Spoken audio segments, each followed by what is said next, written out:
नमस्कार, आप देख रहे हैं श्रेष्ठ भारत और आपके साथ मैं हूं संजीव चौहान।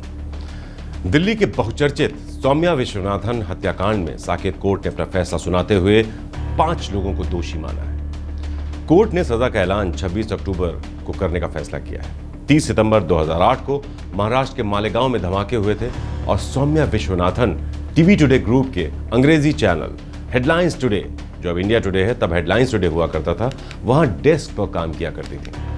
उस दिन उनकी इवनिंग शिफ्ट थी, लेकिन मालेगांव ब्लास्ट की वजह से वो काफी लेट हो गई। सौम्या दिल्ली के करोल बाग के आज तक के दफ्तर से अपने घर वसंत कुंज निकली थी, लेकिन घर नहीं पहुंची।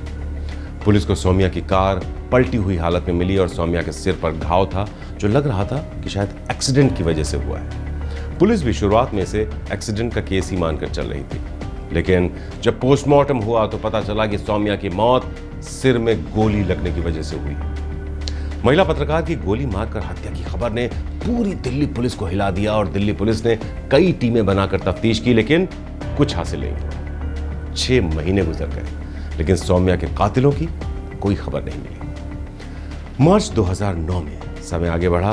2009 आया, मार्च का महीना, एक और कांड हुआ जिसमें एक IT एग्जीक्यूटिव जिगीशा घोष अचानक लापता हो गई और उनकी लाश 18 मार्च 2009 दिल्ली से सटे फरीदाबाद के सूरजकुंड इलाके में मिली। पुलिस ने मामले की जांच पड़ताल की, जबरदस्त तफ्तीश हुई। 2-3 दिन में ही जिगीशा घोष मर्डर केस सुलझ भी गया। इस केस में पुलिस को पहला सुराग CCTV फुटेज से मिला। इस फुटेज में एक आरोपी के हाथ पर टैटू दिखा। आरोपियों ने जिगीशा के डेबिट कार्ड से सरोजिनी नगर की एक दुकान से शॉपिंग की थी। दूसरे आरोपी के पास पुलिसकर्मी से चुराया गया वायरलेस था और उसने टोपी पहन रखी थी। इन सुरागों के मिलने के बाद पुलिस ने ह्यूमन इंटेलिजेंस नेटवर्क पर बारीकी से काम किया और जल्द ही मसूदपुर स्थित बलजीत मलिक के घर पर दबिश दी। इसके बाद अन्य आरोपी रवि कपूर और अमित शुक्ला को भी गिरफ्तार कर लिया गया।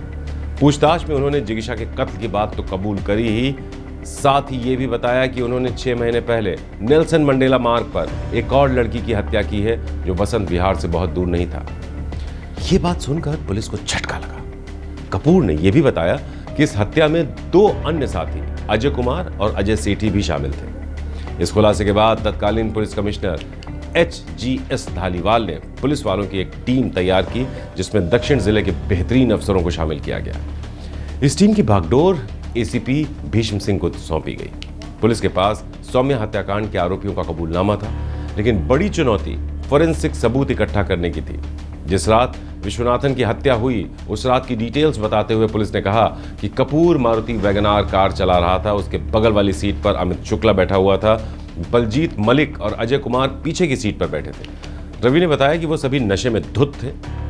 30 सितंबर की रात सौम्या की कार इनकी कार के पास से गुजरी। क्योंकि सौम्या पहले से ही लेट थी, लिहाजा वो कार थोड़ा स्पीड में चला रही थी। रात का वक्त था, कोई ट्रैफिक भी नहीं था रोड पर।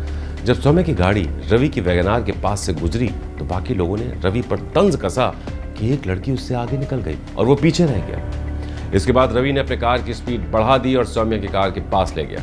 उसने पहले सौम्या को रोकने की कोशिश की, लेकिन जब वो नहीं रुकी, और रुकती भी कैसे, आधी रात बीत चुकी थी, 3 बजे का वक्त था करीब, वो कैसे गाड़ी रोकती, और उसने स्पीड बढ़ाई। तब उसने चलती गाड़ी पर गोली चला दी। गोली सौम्या के सिर में लगी और सौम्या की कार डिवाइडर से टकराकर पलट गई, जिसके बाद ये सभी मौके से भाग गए। 20 मिनट बाद मौका वारदात पर ये लौटे, लेकिन तब तक पुलिस आ चुकी थी। पुलिस को देखकर ये लोग मौके से फरार हो गए। इस फैसले के सौम्या विश्वनाथन के माता पिता ने 15 साल तक इंतजार किया है और वो इस फैसले से खुश हैं। सौम्या के पिता इन सभी दोषियों के लिए उम्र कैद की सजा की मांग कर रहे हैं। इस केस की तफ्तीश करने वाली पुलिस टीम भी फैसले से खुश है। पुलिस के अधिकारियों के मुताबिक इन अपराधियों को अदालत में दोषी ठहराने में 3 मुख्य वजह हैं। पहला, क्राइम में इस्तेमाल हथियार, क्राइम सीन का फोरेंसिक स्केच और पूरी वारदात का क्रम आरोपी के बयान से मेल खाता है। अब 26 अक्टूबर को इस मामले में कोर्ट अपनी सजा का ऐलान करेगा। तो इस खबर में फिलहाल इतना ही। बाकी खबरों के लिए आप देखते रहिए श्रेष्ठ भारत। और एक गुड न्यूज़ भी हम आपको दे दें कि हम श्रेष्ठ उत्तराखंड के नाम से एक और अपना डिजिटल चैनल लॉन्च करने वाले हैं, जो उत्तराखंड की हर खबर से आपको रूबरू कराएगा।